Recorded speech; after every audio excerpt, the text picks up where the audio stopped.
শুভ সন্ধ্যা বন্ধুরা।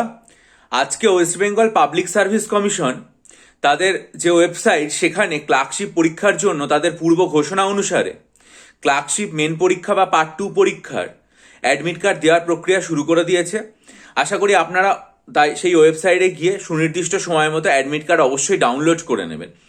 অনেক পরীক্ষার্থী ডাউনলোড করেছেন নিশ্চয়ই, এর মধ্যে কয়েকজন আমাকে ইম্পর্টেন্ট যে ইনস্ট্রাকশন সেই জায়গাটা আমাকে পাঠিয়েছে। আমি আপনাদের সামনে একবার বলে দিতে চাই, যে সমস্ত পরীক্ষা নিয়ে বিভিন্ন রকম প্রশ্ন থাকে সেগুলো গুরুত্বপূর্ণ নির্দেশিকা আকারে পিএসসি এই অ্যাডমিট কার্ডের নিচে ইম্পর্টেন্ট ইনস্ট্রাকশনে দিয়ে দিয়েছে। তার মধ্যে কয়েকটা গুরুত্বপূর্ণ জিনিস আপনাদের সামনে রাখছি। Candidates are advised not to bring any item, শুধুমাত্র যেগুলো প্রয়োজন সেগুলো ছাড়া অন্য কোনো জিনিস নিয়ে যাবেন না। Identity proof, e admit card, photograph, pen, এগুলো ছাড়া অন্য কিছু আপনি নিয়ে যাবেন না। 2 নম্বর সেটা তো আগেই বলেছি যে পরীক্ষার যে ভেন্যু সেটাতে আপনাকে 10:30টায় পৌঁছাতে হবে। 11:30টার পরে কিন্তু আর কাউকে ঢুকতে দেওয়া হবে না। কোনো পরীক্ষার্থী no candidate will be allowed to leave the examination hall before conclusion of examination, অর্থাৎ পরীক্ষা শেষ হওয়ার আগে কাউকে ঘর থেকে বেরোতে দেওয়া হবে না।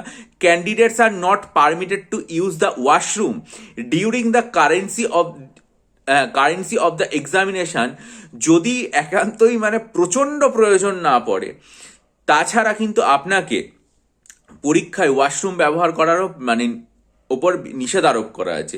আমার মনে হয় যে ওয়াশরুমে যাওয়ার প্রয়োজনই পড়বে না, কারণ মাত্র 1 ঘন্টার পরীক্ষা, তার উপর 1 ঘন্টায় 6টা ডেসক্রিপটিভ লিখতে হবে। কিভাবে সময় চলে যাবে সেটাই বোঝা যাবে না, সুতরাং 1 ঘন্টায় এমনি আর বাইরে বেরোনোর কোনো দরকার নেই। এরপরেরটা যে shall be arrangement for frisking, অর্থাৎ যখন পরীক্ষায় আপনারা ঢুকবেন তার আগে ফ্রিস্কিংয়ের বন্দোবস্ত থাকবে। কোনো ক্যান্ডিডেট তার যে ভেন্যুটা হয়েছে এটা ছাড়া কিন্তু অন্য কোনো জায়গায় আবার চলে যাবেন না ভুল করে, কারণ ভেন্যুর পরিবর্তন হবে না। তারপরে candidate should use only black ball point pen for making all the entries, আপনার যে অ্যাটেন্ডেন্স শিট দেওয়া হয়েছে সেখানে আপনি ব্ল্যাক বল পয়েন্ট পেন দিয়েই এন্ট্রিটা করবেন। এরকম কোনো বাধ্যতামূলক ব্যাপার নেই যে আপনাকে ব্ল্যাক বল পয়েন্ট পেন দিয়েই লিখতে হবে, কিন্তু অ্যাটেন্ডেন্স শিটে যে এন্ট্রি সেটা কিন্তু ব্ল্যাক বল পয়েন্ট পেন দিয়েই করতে হবে। তাই বলা হয়েছে candidates are advise to bring their own black ball point pen. এছাড়া খুব স্বাভাবিকভাবেই যাতে কোনো দুর্নীতি না হয় সেটার দিকে অবশ্যই নজর থাকবে। পাশাপাশি আরও যেটা বলা হয়েছে সেটা হচ্ছে যে ক্যান্ডিডেটরা যদি মনে করেন তাদের যে স্যানিটাইজার রয়েছেন সেটা ট্রান্সপারেন্ট বোতলে করে, এবং খাওয়ার জল যেটা রয়েছে সেটা যারা প্রয়োজন মনে করলে নিয়ে যেতে পারেন। Candidates will have to remove any kind of mask or face cover, যদি প্রয়োজন পড়ে তাহলে তাদের ভেরিফিকেশনের জন্য কিন্তু মুখে মাস্ক ঢাকলে সেটা খোলার প্রয়োজন হতে পারে। এই ধরনের যে গুরুত্বপূর্ণ নির্দেশিকা সেগুলো দেওয়া হয়েছে, তার মধ্যে আমি কয়েকটা আপনাদের সামনে তুলে ধরলাম।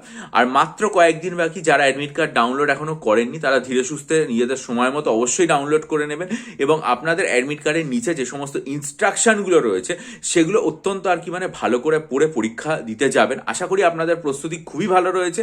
তাও শেষ মুহূর্তে যদি পরীক্ষার্থীরা মনে করেন আমার কাছ থেকে ডেসক্রিপটিভ বাংলা এবং ডেসক্রিপটিভ ইংরেজি স্টাডি মেটেরিয়াল নেবেন ক্লার্কশিপ মেনের জন্য অথবা আসন্ন WBP কেপির জন্য, ডেসক্রিপটিভ বাংলা, ডেসক্রিপটিভ ইংরেজি এবং ডেসক্রিপটিভ অঙ্কের স্টাডি মেটেরিয়াল নেবেন, অথবা যদি মনে করেন WBCS এর জন্য অপশনাল সাইকোলজির স্টাডি মেটেরিয়াল নিয়ে পড়া শুরু করবেন, বা 48টা মক টেস্ট দেবেন WBCS এর জন্য, অথবা স্ট্যাটিক জিকের যে 3000+ MCQ সেগুলো আমার কাছ থেকে নিয়ে পড়া শুরু করবেন, তাহলে প্রত্যেকটা ভিডিওর লিঙ্ক আমার চ্যানেলের যে সর্বশেষ পোস্ট লেখা এবং ছবির সাথে ভিডিওগুলোর লিঙ্ক দেওয়া আছে, সেগুলো মনোযোগ দিয়ে দেখে যদি আগ্রহ বোধ করেন ডেসক্রিপশন বক্সেতে আমার ইমেল আইডির মাধ্যমে যোগাযোগ করুন। বহু পরীক্ষার্থী নিয়ে উপকৃত হয়েছেন, আশা করি আপনারাও উপকৃত হবেন।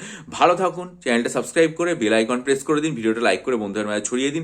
বিজয়ী হন, সফল হন, ভালো থাকবেন।